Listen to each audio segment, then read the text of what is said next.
Hi, welcome to the Ellis Talker Show. I'm DV LeBron. Do you have needs around your house that you want to get done, like maybe anything from your roof to just a new construction project?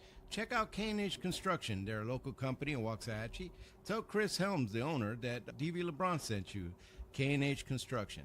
Today, my very special guest is retired Army soldier and writer, Mr. Joseph Bolton. How are you doing, sir?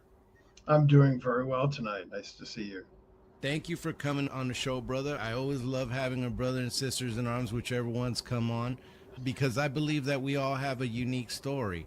And yours was pretty interesting to me. It's not that I know a lot about it, but as I told you offline, you tell folk tales, you tell stories, and you're a storyteller, Mhm. and stories transcend cultures. In Puerto Rico, there's plenty of folk tales, and along Mexican culture, there's La Llorona, and there's other ones that are all folk tales that have been told for generations. So I wanted to just have you give a brief intro, and then we'll go from there. Okay. The book series that I'm a writer of, it just came out last year. It's called Old Grandmother's Tree, and it's a collection of original stories in a style and the language of a folk tale. And they're stories of my Quebec and Algonquin ancestors in Quebec. My mother's family is French Canadian. All four of her grandparents were born in Quebec. Always been fascinated with that history and that connection with Quebec. And I grew up in New England, close by. Um, but this series of books, when you talk about language, you touched on language of folktale. Every culture has folktale. Folktale is a universal language. And most time we think of folktales are stories that have already existed and passed on. But what I did with this story was I took my real ancestors and the real facts of their life, but I inserted them into a reimagined Quebec with magic, First Nation, Quebec First Nation, Native American trickster animal characters, and the folklore feel to it. And so I tell people that these stories are written in the language of the folk tale because, as you've mentioned and alluded to, the folk tale is a universal language throughout the world. Cultures understand each other's folk tales. They do, and it transcends. It doesn't matter what culture. But you're an army vet, as I alluded to in the beginning. Thank you so much for your service, my brother. I do appreciate that. And how do you tell me about your time in the service, and how does that experience? How do you go from army soldier, Afghanistan, the things that you go through in war, and end up in this, folk tales? As I mentioned, I've been fascinated in my mother's family history in Quebec. But my Army career actually began in high school, right after high school. I graduated in 1982. I actually had some drill sergeants who were Vietnam veterans. That's how long ago it was. And I thought I was only going to do 2 years. But the Army invited me to try for a West Point prep school. I ended up going on to West Point, graduated, became an infantry officer. Then I became a space operations officer when I got promoted to major. And my last tour of assignment was in Afghanistan as one of two Army space officers in Afghanistan at the time. And I retired in 2007. And since that time, my day job is working as a project manager as a contractor for the Air Force. But how did the Army influence me? Unlike a lot of veterans, I didn't really write about my Army service, but I think my Army service really gave me a appreciation as I traveled around the world and served with soldiers from other countries. I met the people of the countries in Afghanistan and other countries I served in. It gave me appreciation for the cultures of throughout the world. And I think also Afghanistan, seeing the loss of life that we had over there, gave me a sense of just how precious life is. And I know that sounds like we've heard that before, but it is true. And I also lost two of my brothers, younger brothers, one to ALS, who was also in the Army. I lost him in 2013, and I lost another brother to alcoholism just about 2 years ago. So that also gave me a sense of urgency to leave something important, a statement about myself and what I believe in. And Old Grandmother's Tree is the vehicle that I used to tell that story. Wow. I'm sorry for your loss, my brother. That is a hard, all of them, whether it be to addiction or it's something that as veterans, a lot of us understand because after service, there's a lot of us that experience those things. And then ALS is such an ugly disease. But you've mentioned the death and the ugliness of war. And there's a deep history of Franco. It goes back since the founding of this country and then obviously the founding of Canada and Quebec. A lot of that history is from what I've read. Talk to me how that history and that grandma influence and then the Algonquin, excuse me if I said it wrong, Sure. how that translates into your stories. There's a lot of my ancestors are in the story, but the ancestor that is the old grandmother of the old grandmother's book is an Algonquin woman. Her name was Mitio Goku, and she lived in Trois-Rivières in Quebec in the mid 1600s. And when she was 22 years old, she was happily married to another Algonquin man. They had two small children. They probably were no more than 4, 3, or 5 and 4 years old. And in 1652, the Mohawks came up from New York. They raided the settlement where they lived. Her husband was killed, and her two children were kidnapped and by the Mohawks, and she never saw them again. So here she is at 22. She loses everything. She lost everything. And it's easy, I think. It takes a real internal strength for not to fall into bitterness and despair or to give up, but to build again. And that's what she did. 5 years later, she married again, a French settler named Pierre Cauque. The two of them became my ancestors. And at the very end of her life, when she died, the priest in Trois-Rivières wrote this beautiful but short eulogy about her. And what he wrote was, Mitio Goku lived a full life with dignity, respect, and love, a courageous and loving Algonquin woman. And when I read that and researching her life, I thought, what a beautiful statement. And I thought, any one of us would be lucky and would be fortunate that at the end of our life, someone could say that about us, that we lived a life of dignity, respect, love, and courage. So there's a what happened in her life from the time that she lost her first husband and her first children to when she married again until that time that she did die. There's a whole story in there. But obviously, from what the priest wrote, she touched a lot of lives and she was an inspiration.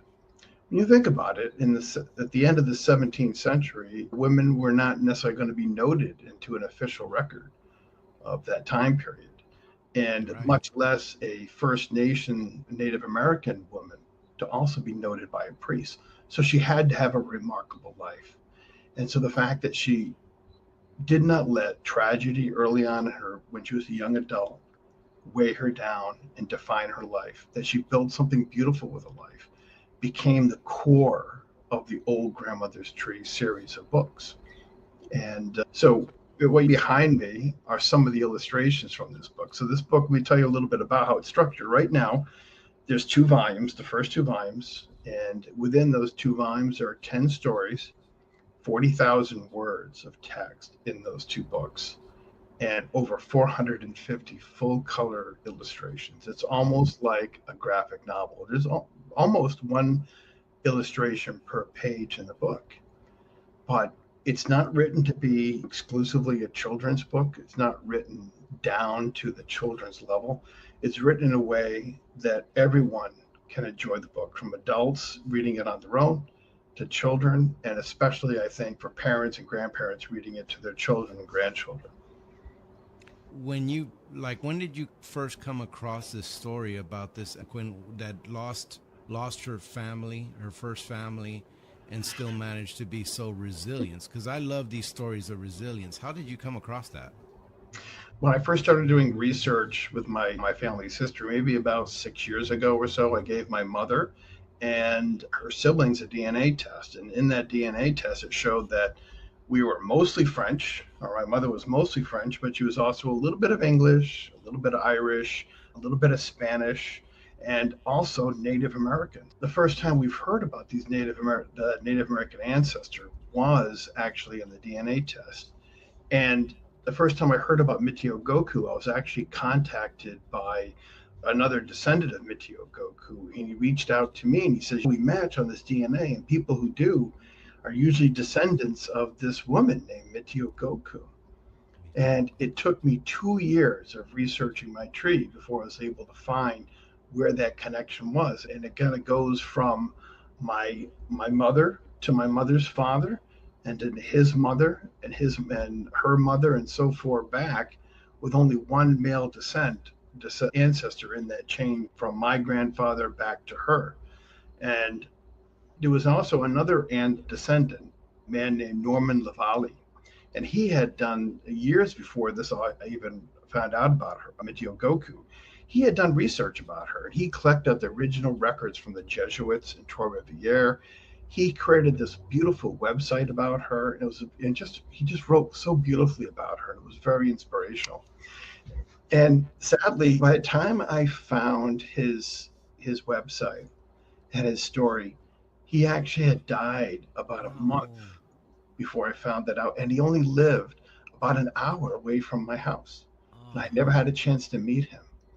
But in a way, I always feel like him departing, and he was an older man, but him departing at that time became kind of the gap that was an invitation for me to fill in there, for me to write the story. Otherwise, if he was still around, I may just have relied on his writing and thought, you did this wonderful thing. You wrote really nice about this, our ancestor, Mitio Goku. But when he was gone, I felt like there was a gap, and I wanted to honor my ancestor. And that's why I was inspired to start writing these stories about her. So do you because the base of the story, like you told me, she lost her Mm-hmm. family, she was resilient, married again, found love again, that's a powerful thing to, even after you lost your children, any mother with their children, that's a whole different relationship. And to be able to form those bonds again, and then not only that, but become such a notable person, to have the priests talking about you, they were the scribes of the time. They were Yes. recording stuff at the time to record her. Is it like, are you adding to her story, or have you been able to find these different stories and add your touch? How do you determine which touch you're going to add to this? I go by what inspires me. And I think from a creativity point of view, the stories that I create about her, they bubble up within myself. And one day I just wake up, I have a story, and I write it out. I have her interacting with trickster animal characters that are very familiar with in the style of a folk tale. There's a little bit of magic in the stories. I That's how I do it, but our story is ongoing because I'm writing. I have another book, the third book in the series, coming out this summer. It's called The Dance of Creation. It's actually going to be a prequel to Old Grandmother's Tree and a sequel to Old Grandmother's Tree. And then I am going to release early next year the fourth book in this series, and it's going to be called All Around You There Is a Light. And this will tell the final last days of Mitio Goku when she's a grandmother, and she's telling the story of the attack that happened that affected her life deeply. And she's going to be retelling that story to her granddaughter, trying to pass on her sense of Algonquin cultural identity to her granddaughter, who is a mix of French and Algonquin culture. And that story is going to be very interesting. It's going to have talk about the attack. It's going to have a battle between some of these trickster animal characters. There's going to be a dream and even an appearance of a saint, which I'm not even going to, you'll have to read the book to see who I mentioned, but you'll see. Yeah, so the story is ongoing, and I'm still teamed up with the artist, Natasha Pelly Smith, beautiful artist, a wonderful artist from Toronto and up in Canada. And we're going to be teaming up, and we're going to have these two books out probably within the next 12 months. So this folk tales that you're telling, now you've talked about, and I'm sorry, I'm so terrible with names, but the Algonquin woman, your great great great grandma, her life. Where do you have folk stories from the Franco side specifically too that you're weaving into these series?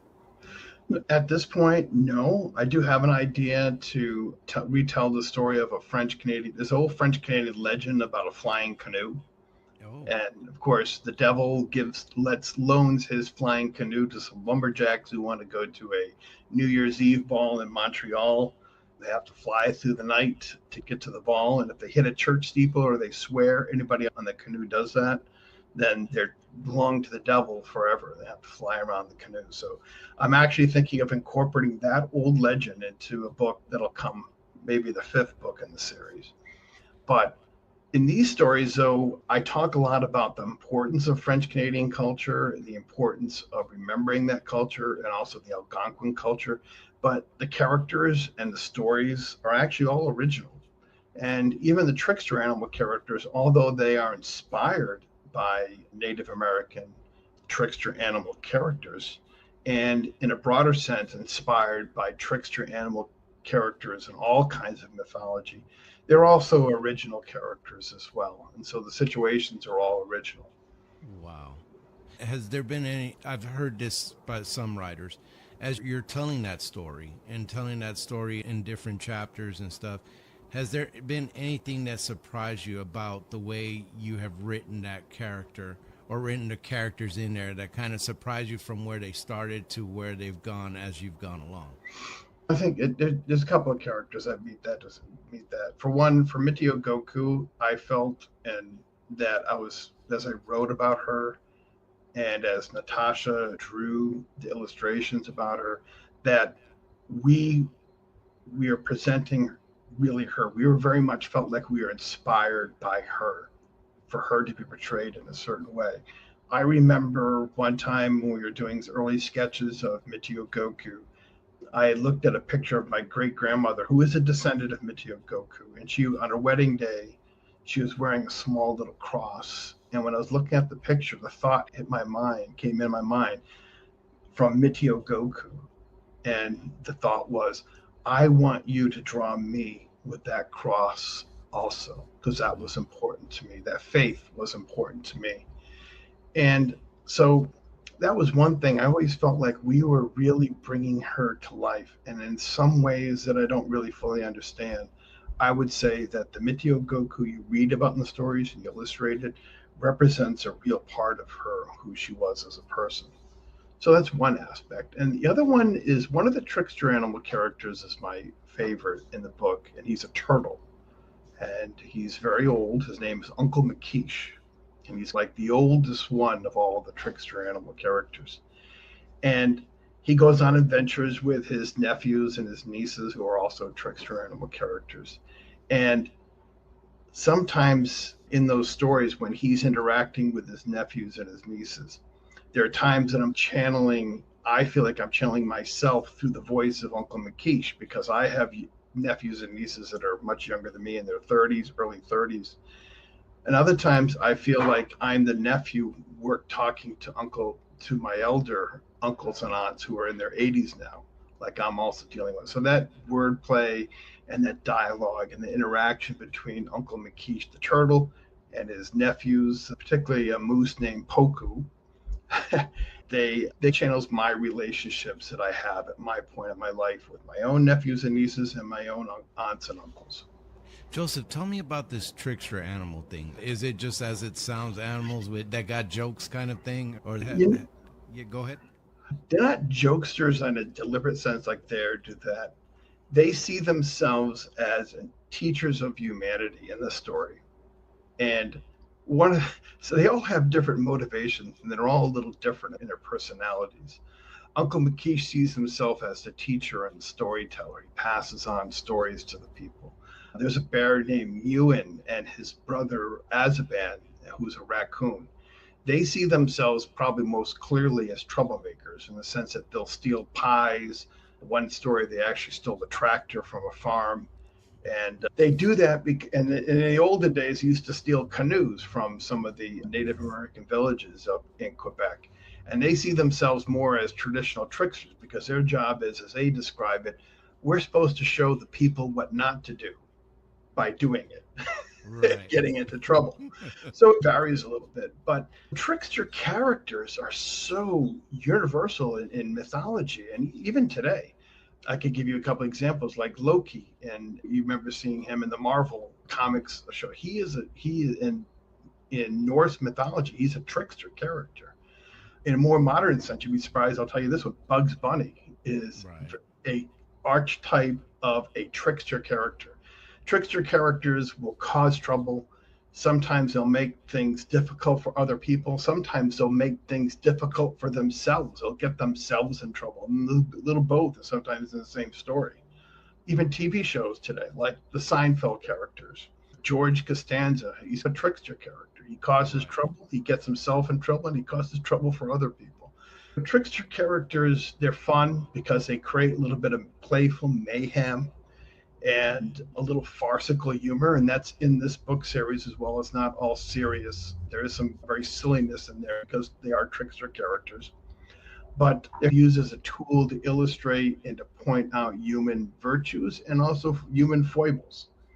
And Wow. that's why they're a universal aspect. All mythologies and cultures have trickster characters like that.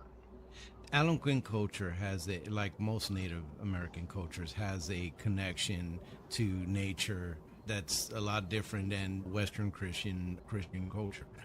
How did that influence your writings? Did you want to incorporate that, or is just how the story flowed?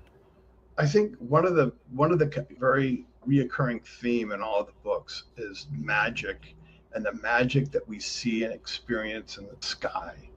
Michio Goku, when she was a girl, she was telling her new husband Pierre Cow that when she was a little girl, she would sneak out at night while her family was sleeping to look at the stars. There's northern lights show up very often in the story itself, and there's a connection to it. Michio Goku's husband comes down from the sky. Her first husband that passed away comes down to her and visits her on her wedding night and tells her that I'm happy that you're not alone. That's part of probably where the connection to the natural world really comes in. That way that as human beings, we always look to the sky and to the stars and we admire them. We make up stories about what we see. And that's a reoccurring theme throughout the book. I've seen a lot of authors that I've interviewed, and I just find it so fascinating that some of them wrote themselves into the story, whether it was a purposeful thing or just happened as a character went along. Have you found that one of those characters, maybe one of those trickster animals, is Joseph Bolton hiding in that story? I think my voice is throughout a lot of those stories. When I created these stories, I didn't have an outline. I'd almost let the characters tell me their story. I said, put them in a setting and they tell me. But I think all the characters in the book, from Michio Goku to my great grandmother, and who shows up in the story much later, when this later in the book series, also a descendant of Michio Goku. My line goes to her, but and Uncle Makish, Goku the Moose, all those trickster animal characters. My voice is very much in all those characters, and so I think that all of them speak with my voice at one time or another. Wow. Yeah, they just wondered if you had put Joseph into that one. Now, in this age of TikTok and scrolling and everything that is today's society, why are folk tales important? Why what would you tell people about folk tales? The first thing about folk tales is that they're very enduring, and the reason why they're enduring is because they're entertaining. That was the TV show of thousands of years ago. That's what people told around a fire at night to entertain themselves. So that's the first part. The other part is that folk tales, they illuminate, the aspects, the truth of human life and the goodness of human life and important lessons of human life. And I think that what folktales do it in a way that's entertaining. It's not like they hit it necessarily, they hit you on the head with those lessons. The lessons come out naturally. And so because they're so universal, we love folk tales, and we will always love the folk tale as a format, as storytelling. No, I love the concept very much. So it hits a portion of me that's just older in the soul to hear these folk Mm-hmm. stories. Now, on a personal level, how has telling this story affected you? How has it, because you had a very, because of your service, there was a lot of violence, there was a lot of that. yet you look like you're taking it in stride. And I love seeing that in my brothers and sisters in arms. How has these stories healed your heart from the ugliness that you experienced?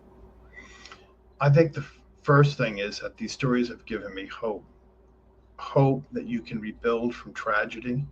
I think hope is that and understanding and joy knowing that I'm part of a bigger story, that I am the continuation of the story of my ancestors. And in a meta sense, even me writing this story and writing these books is also part of the story. It's really a continuation. The story of my ancestors, the story of Mitio Goku, did not end when she passed away. It continues on through the stories of her ancestors. One continuous story. And earlier I had mentioned that the next book, Dance of Creation, is a prequel and a sequel. And it is a sequel in the sense that it actually takes place 100 years in the future, where an Algonquin grandfather in Canada is sitting around a campfire telling the story of the creation of the world and where the trickster animals came from. He's telling that story to his own grandchildren. So Wow. that story continues on.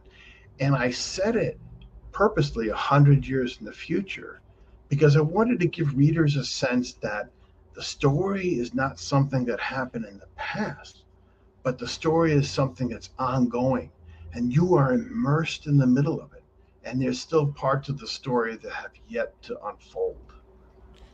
And Wow. That's just that's deep to think about. It's still unfolding, and this is a story about someone who lived hundreds of years ago, and yet you're still proceeding with it. Now, if somebody there's I've noticed that there's a lot of vets and a lot of folks that want to tell stories.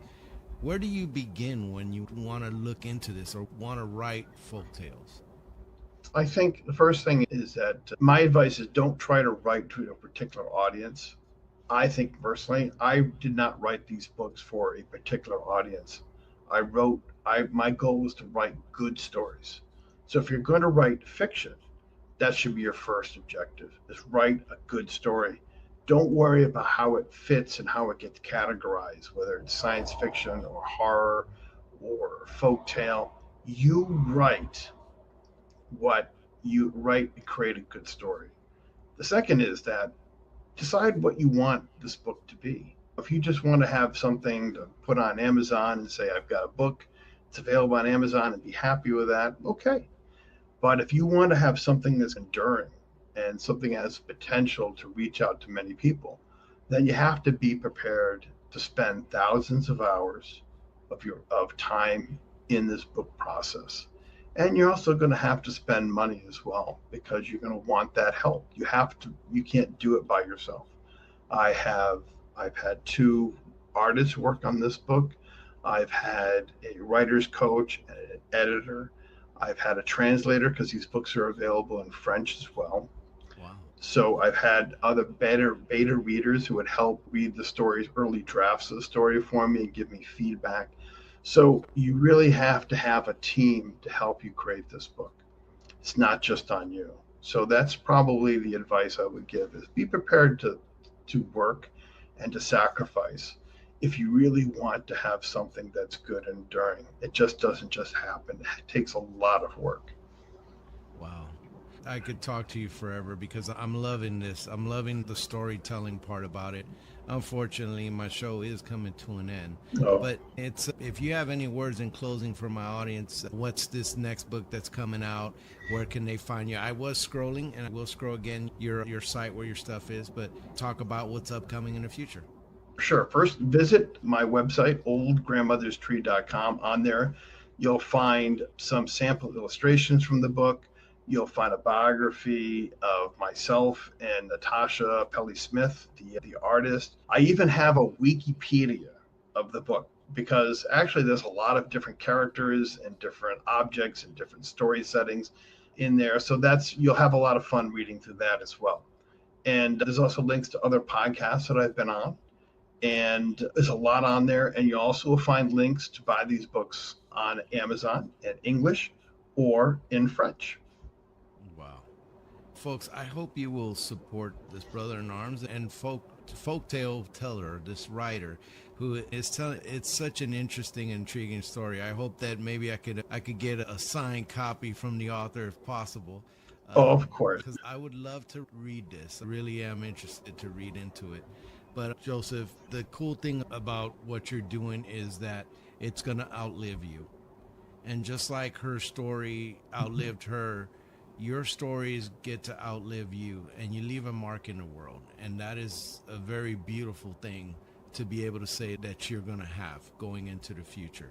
So I appreciate what you do and what you've done with life after service. Thank you so much for coming on the show. Can you stick around? Sure. Thank